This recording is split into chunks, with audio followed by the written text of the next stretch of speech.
बेटा, तुम सबने बैदापुर पुल और सीढ़ियां नदी का नाम तो सुना ही होगा, लेकिन क्या तुम जानते हो यह जगह क्यों डरावनी और अभिशप्त मानी जाती है? आज मैं तुम्हें उस हादसे की दास्तान सुनाता हूं जिसने इस नदी को भूतहा बना दिया।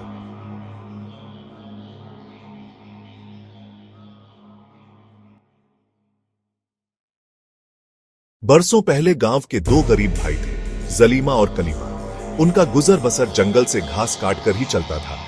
एक उमस भरी दोपहर, थकान से बेहाल जलीमा ने कहा, चलो सीढ़ियां में नहा लेते हैं, तन भी ठंडा होगा, मन भी हल्का। कलीमा ने रोका, लेकिन जलीमा नदी में उतर गया।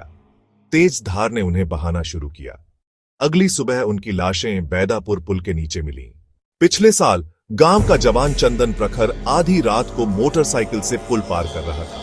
अचानक बीच पुल पर उसकी बाइक बंद हो गई। अचानक उसके कंधे पर भीगा हुआ घास का गट्ठर आ गिरा।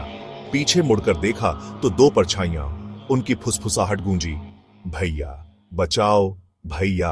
इस साल सावन में गांव का युवक पंकज प्रसून अपने खेत की सिंचाई करने रात में छठी घाट गया। जैसे ही वह पानी की ओर बढ़ा, पीछे से दो आकृतियां दिखीं।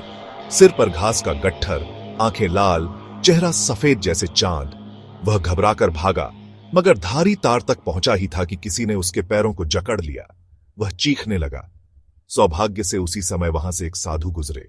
उन्होंने मंत्र पढ़े और गंगा जल छिड़का। याद रखना बेटा, बरसात की रात में न बैदापुर पुल जाना, न छठी घाट।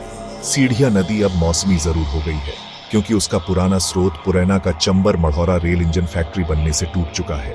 कहते हैं जो अकेला वहां जाता है, वे दोनों भाई उसका सिर पर घास का गट्ठर रखकर उसे सीढ़ियां की गहराई में खींच ले जाते हैं।